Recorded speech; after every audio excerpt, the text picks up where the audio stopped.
तो आज का जो हमारा वीडियो है वो 9वीं 10वीं 11वीं और 12वीं तीनों क्लासों के लिए, चारों क्लासों के लिए है। ये जो हमारे संस्कृत के अंदर सीबीएसई बोर्ड हो, चाहे राजस्थान बोर्ड हो, चाहे कोई सा भी बोर्ड हो, यूपी बोर्ड हो, उन सभी बोर्ड्स के अंदर ये हमारा जो पहला पार्ट आता है वो अपठित अवबोधनम से संबंधित होता है, रचनात्मक कार्य से संबंधित होता है। तो ये सभी क्लासों में सेम रहता है, इसलिए इसके अंदर कोई ऐसा नहीं है कि हमारी पाठ्य पुस्तक से ही आए और पाठ्य पुस्तक के प्रश्नों से ही निकल के आए, क्योंकि हमारा जो सेकंड पार्ट होता है वो हमारे पाठ्य पुस्तक में होता है। तो आज हम जो पढ़ने वाले हैं वो है अपठित अवबोधनम और रचनात्मक कार्यम। ये हमारा पेपर का आधा पार्ट पूरा हो जाता है, यानी लगभग 20 नंबर का काम पूरा हो जाता है, 40 नंबर का यदि पेपर होता है तो आज हम लेते हैं अपठित अवबोधनम। और अपठित अवबोधनम में सबसे पहले हम गद्यांश को पढ़ लेते हैं। देखिएगा, अस्माकं भारतवर्षः बहुकाल पर्यंतम स्वाधीनताया श्रृंखलासु बद्ध आसीत्। ठीक है, भारतवर्षम स्वाधीनम कुर्वाणम अनेके वीराः स्वात्मानं हुतवन्तः। अनेक वीरों ने अपनी आहुतियां दी। भारतस्य स्वाधीनताया आंदोलने सर्वे आबाल वृद्धा सक्रिय आसन। भारत की स्वाधीनता के आंदोलन में सभी बालकों से लेकर के बुढ़ों तक सभी सक्रिय थे। अस्मिन अनेकानाम नामानि वयम जानीम। अनेक लोगों के हम नाम जानते हैं। अनेकानां च नामानि वयम न जानीम। और कुछ ऐसे लोग हैं बहुत सारे जिनके हम नाम नहीं जानते हैं। मातृभूम्या स्वाधीनताया कृते तेषां समेषां वीराणाम बलिदानम वयम सर्वदा स्मृष्याम। मातृभूमि की स्वाधीनता के लिए, यानी इसकी स्वतंत्रता के लिए, तेषाम समेषाम वीराणाम, उन सभी वीरों का बलिदान हम कभी भी नहीं भूलेंगे, हमेशा उनको याद रखेंगे। अब इसके प्रश्नों का उत्तर देखिएगा, एक शब्द में उत्तर देना है। अस्माकं भारतवर्षम बहुकाल पर्यंतम कस्या श्रृंखलां सुबद्ध आसीत। तो हम किसकी श्रृंखला में बंधे हुए थे? तो सबसे पहले का आंसर है ये रहा, अस्माकं भारतवर्ष बहुकाल पर्यंतम पराधीनतायाः। तो पहले का आंसर क्या हो जाएगा? पराधीनताया श्रृंखलासु बद्ध आसीत। ये पहले का आंसर हो गया। सेकंड कहता है भारतवर्षम स्वाधीनम कुर्वाणम के स्वात्मानम हुतवन्तः। तो ये रहा कुर्वाणम अनेके वीरा स्वात्मानम हुतवन्तः, अनेक वीर, यानी ये हो गया सेकंड का आंसर। एक बात विशेष ध्यान रखना, हमारे YouTube चैनल पे बहुत सारे ऐसे वीडियोज हैं जो आपको अलग अलग जानकारी देगी। तो आप प्ले लिस्ट में जाइए, प्ले लिस्ट में हमने वहाँ पे अलग अलग कैटेगरीज वाइज कर रखा है। अनुवाद का अलग है, जैसे संस्कृत हिंदी से संस्कृत में अनुवाद करना है, अन्वय का अलग है, और उसके अलावा प्रश्न पत्र अलग अलग वहाँ पे और भी प्रश्न पत्र बहुत सारे दे रखे हैं, तो आप उनको देख करके भी अपना लाभ उठा सकते हैं। तीसरा प्रश्न है केशाम नामानि वयम जानीमः। नामानि केशाम नामानि, ये रहा नामानि वयम जानीमः, तो क्या हो जाएगा? अनेका नाम। ये हो जाएगा तीसरे का आंसर, अनेका नाम नामानि वयम जानीमः। ठीक है, अब आपको याद रखना है कि प्रश्न केवल द्वयम यहां पे लिखा हुआ है। यदि सीबीएसई बोर्ड के अंदर या किसी भी स्टेट बोर्ड के अंदर तीनों प्रश्नों में से आपको 2 आते हैं, 100% श्योर है, तो आप 2 करके आइए। और यदि आपको लगता है कि मुझे डाउटफुल है, तो आप 3 करके आइए, क्योंकि वहां पे जो कॉपी चेकर होता है, जो एग्जामिनर होता है, कॉपी चेक करने वाला होता है, उससे साफ इंस्ट्रक्शन मिले होते हैं कि आपको इन 3 में से बेस्ट 2 छांटने हैं। तो हो सकता है कि आपका सेकंड वाला गलत हो तो थर्ड वाला सही हो जाए, तो उसको थर्ड वाले को वो सही कर देते हैं और आपको नंबर ज़्यादा से ज़्यादा मिल सकते हैं। पूर्ण वाक्य लिखत देखिए, भारतस्य स्वाधीनताया आंदोलन के सक्रिय आसन के, ये आसन, तो ये रहा भारतस्य स्वाधीनता। तो यहां से आंसर इसका लिखना, यहाँ पे क्या है? पूर्ण वाक्य उत्तरत। तो यहाँ पे आपको पूरे वाक्य में उत्तर देना है, ठीक है ना। तो पूरे वाक्य में उत्तर देने के लिए क्या करते हैं हम, यहां से शुरू करेंगे, भारतस्य स्वाधीनतायां सक्रियाः आसन, यहां तक लिखेंगे इसको, ठीक है ना, यहां तक। अगला क्या है? मातृभूम्या स्वाधीनताया कृते केशाम बलिदानम वयम सर्वदा स्मृष्याम। ये नीचे नीचे पढ़ा था हमने, ये रहा स्मृष्याम है। तो यहां से शुरू करेंगे,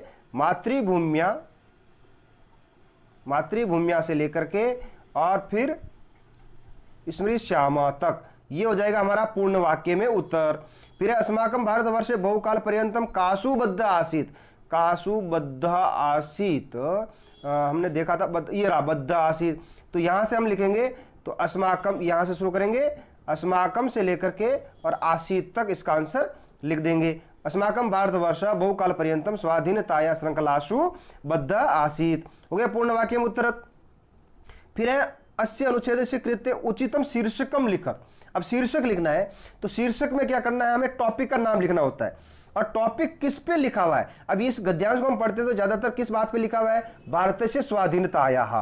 तो भारत की स्वाधीनता के बारे में लिखा है तो हम इसका टॉपिक का क्या नाम लिखेंगे, भारत से स्वाधीनता, या फिर हम लिखते हैं स्वाधीनता, या लिख सकते हैं अनेका वीराः। तो अलग अलग प्रकार के वहां पे शीर्षक होते हैं, परंतु ऐसा नहीं होना चाहिए कि आप एक लाइन की लाइन लिख देते हैं और पूरी लाइन लिखने से वो सारा आंसर गलत हो जाता है।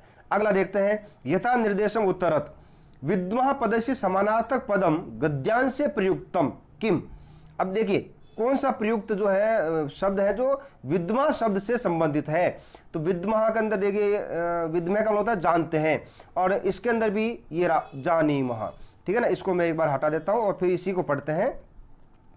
तो जानीमः जो शब्द है, ये जो जानीमः ये जो है इसका मतलब होता है विद्मः, ठीक है ना।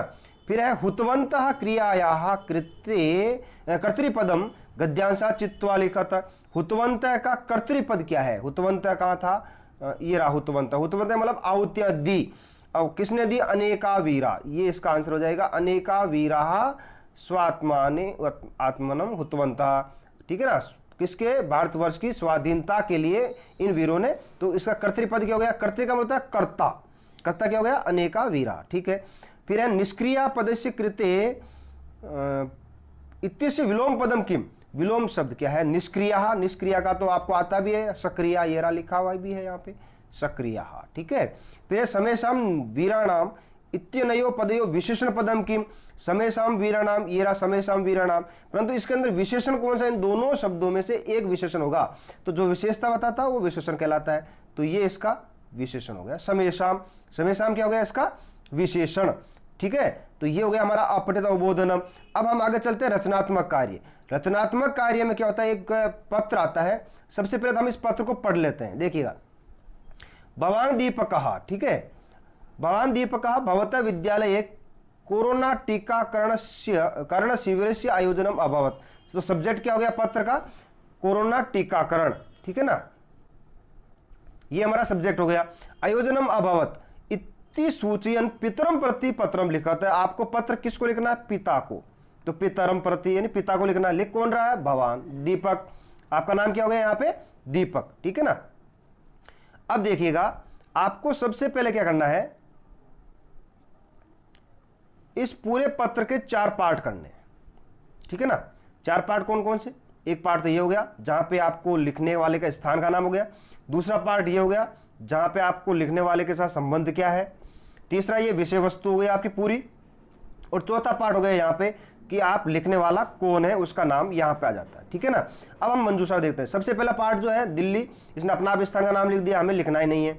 सेकंड पार्ट है, तो अब हम मंजूषा ले लेते हैं, ठीक है ना। अब देखिए मंजूषा में आदरणीय पितृतरणया, ठीक है, सादरम प्रणाम। अब सबसे पहले पिताजी के लिए बोला है, तो हम पिताजी को क्या करते हैं, प्रणाम करते हैं। तो सबसे पहला 1 नंबर खाली जगह आ जाएगी प्रणमामि। पिताजी को क्या करेंगे, हम प्रणाम करते हैं, तो ये 1 नंबर खाली जगह हो गई हमारी प्रणमामि, ठीक है। फिर है अत्र कुशलम, यहाँ पे हम कुशल हैं, तो पहले अपने बारे में बताएंगे कि मैं यहाँ पे कुशल हूं और आप कैसे हैं। तो तत्रास्तु, 2 नंबर खाली जगह क्या हो जाएगी, तत्रास्तु, 2 नंबर हो गई। अद्य अहम भवंतम प्रार्थयामि यत अस्माकं विद्यालये गत मासे आयोजनम अभवत्। किसका आयोजन हुआ, कोरोना टीकाकरण शिविरस्य, 3 नंबर खाली जगह हो गई, ये 3 नंबर। फिर है एतद शिविरम 15 आयु वर्गात आरभ्य 18 आयु वर्गाणाम बालकानाम। छात्रा नहीं लिखना क्योंकि विशेषण विशेष का ध्यान देना, यहाँ पे आयु वर्गाणाम बालकानाम, तो यहाँ पे हो जाएगी 4 नंबर खाली जगह, ये हो गई हमारी 4 नंबर खाली जगह। कृत्य आसीत, उनके लिए था। अस्माकं प्राध्यापिका श्रीमती रीता शर्मा शिविरस्य प्रमुखः आसीत, क्या थी वो, आसीत तो संयोजिका, ये हो जाएगी 5 नंबर खाली जगह, संयोजिका, वो संयोजिका थी, ठीक है ना, 5 नंबर खाली जगह हो गई संयोजिका। फिर कहाँ है, सा अस्माकं अस्मान टीकाकरणस्य बोधितवती, हमें उन्होंने टीकाकरण का बताया, क्या बताया, महत्वम, तो ये हो गई 6 नंबर खाली जगह, महत्वम, महत्वम हो गई 6 नंबर खाली जगह। फिर है तदनंतरम 12 कक्षाया 5 छात्राः, ये हो जाएगी 7 नंबर, छात्राः। पंच छात्राः एतस्मिन् शुभ कार्ये अग्रे आगताः तेषाम् उत्साहं दृष्ट्वा, ये हो जाएगा 8 नंबर खाली जगह, दृष्ट्वा, ठीक है ना। तो ये क्या हो जाएगी, 8 नंबर खाली जगह हो जाएगी, दृष्ट्वा 8 नंबर पे, ठीक है ना। 1 नंबर पे प्रणमामि, 2 नंबर पे था हमारा तत्रास्तु, 3 नंबर पे था टीकाकरण, 4 नंबर पे था हमारा बालका नाम, 5 नंबर पे था संयोजिका, और 6 नंबर पे था महत्वम, और 7 नंबर पे था छात्राः, और 8 नंबर पे हो गया दृष्ट्वा। फिर क्या है, एतस्मिन् शुभ कार्ये अग्रे आगता तेषाम् उत्साहं दृष्ट्वा हो गया 8 नंबर में। मया अपि भावना जागृता तथा च मया अपि टीका स्वीकरणाय निश्चयं कृतम्। आशा से यदि भवान मम एतादृशीं भावनां दृष्ट्वा प्रसन्ना भविष्यति, आप भी खुश होंगे। अहम इदानीं पूर्णतया सकुशला अस्मि, पितामहयो चरणयो मम प्रणामा निवेदया, ये हो गया 9 नंबर खाली जगह, ठीक है। और उसके बाद में 10 नंबर पे है कि आपका नाम क्या है, लिखने वाले का नाम, ये 10 नंबर दीपक, ठीक है ना। इस प्रकार से हम इस पत्र को कर सकते हैं। और भी प्रैक्टिस करनी है आपको पत्र की, तो हमारे अलग अलग, आप वहां पे जाइए, वहां पे आपको मिलेगा प्लेलिस्ट के अंदर, वहां पे आप इसको देख सकते हैं। अब ये देखिए, ये एक चित्र वाला प्रश्न आता है, एक चित्र बना होता है, इस चित्र के अंदर आपको देख करके वाक्य लिखने होते हैं, और उन वाक्यों को आपको ये जो मंजूषा दे रखी है, इस मंजूषा के अनुसार देना है, ठीक है ना। तो यदि मंजूषा के अनुसार नहीं आता है तो आप इसके हेल्प ले सकते हैं सिर्फ। तो देखिए, सबसे पहले तो मैं आपको बताता हूं, एक छोटी सी बात बताता हूं कि आपको ये 2 वाक्य तो परमानेंट याद कर लेने हैं। क्या क्या है, इदम चित्रम सुंदरम अस्ति, ये चित्र सुंदर है। हमेशा किसी भी प्रश्न पत्र में सुंदर चित्र ही आता है। कभी कभार रेलवे एक्सीडेंट का या इस प्रकार का कोई चित्र आता है जिसके अंदर ट्रैफिक का चित्र हो, तो उसको आपको सुंदर ना लिख करके सुंदरम न अस्ति लिख सकते हैं, बस, ठीक है। फिर दूसरा है कि इदम चित्रम उद्यानस्य अस्ति, ये चित्र किसका बना हुआ है, किससे संबंधित है, उसके बारे में आपको बताना है। यदि किसी रेलवे स्टेशन का है तो रेलवे स्थानकस्य अस्ति, किसी पार्क का है तो उद्यानस्य अस्ति, किसी विद्यालय का है तो इदम चित्रम विद्यालयस्य अस्ति। आप इस तरह से 2 वाक्य होंगे तो आपके 2 नंबर पक्के हो गए। फिर है, देखिए इसके अंदर फिर एक आदमी बैठा है तो एका जना दूरवाणी पश्यति, दूरवाणी इसमें लिखा हुआ, ये रहा दूरवाणी, जना भी ये लिखा हुआ, पश्यति ये लिखा हुआ रहा। तो एक जना, ये जना है, यहाँ पे पुरुष है, ये क्या देख रहा है, मोबाइल देख रहा है पार्क में बैठा बैठा। तो एक जना दूरवाणी पश्यति। अस्मिन चित्रे वृक्षा सन्ति, अब यदि आपको नहीं आता है तो अस्मिन चित्रे, ये एक शब्द लगा लीजिए, अस्मिन चित्रे, ये लगाते जाइए और आगे से आगे करते जाइए, कोई प्रॉब्लम नहीं आएगी। वृक्षा सन्ति, अस्मिन चित्रे खगा सन्ति, खगा ये लिखा हुआ, ये रहा विहगा, ये रहा विहगा, विहगा सन्ति, ये रे विहगा, ठीक है ना। एक गृहम अस्ति, तो आप इस प्रकार से लिख सकते हैं। इसके अलावा भी लिखेंगे, जैसे अत्र सरोवरे मत्स्या सन्ति, ये रहा सरोवर था, ये सरोवर है, इसके अंदर ये मछलियां रही, तो ये भी लिख सकते हैं अस्मिन चित्रे मत्स्या सन्ति, ये भी लिख सकते हैं अस्मिन सरोवरे मत्स्या सन्ति।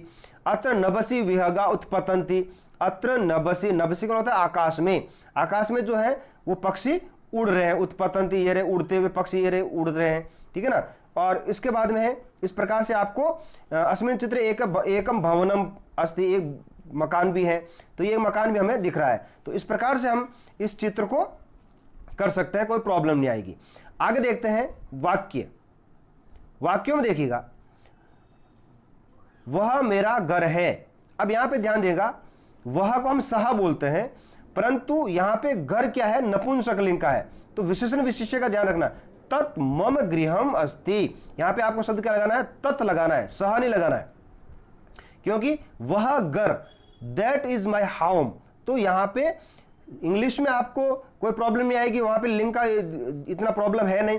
तो यहाँ पे आपको ध्यान रखना विशेषण विशेष्य के अनुसार कि तत् गृहम, गृहम नपुंसकलिंग है तो तत् भी नपुंसकलिंग का होना चाहिए। उसी तरह से यह रितेश की पुस्तक है।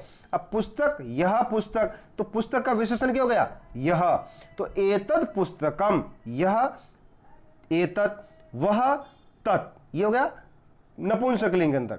और पुल्लिंग में क्या हो जाएगा? सह, वह, और एषः, यह, ठीक है ना। उसी तरह से स्त्रीलिंग में क्या हो जाएगा? सा यानी वह, और एषा, यह, ठीक है ना। तो this is Ritesh is book, तो इसने क्या किया? कोमा लगा के एस लगा दिया। आपको षष्ठी विभक्ति का प्रयोग करना है यहाँ पे। रितेशस्य पुस्तकम अस्ति, मैंने पुस्तक पढ़ी, आई रीड अ बुक।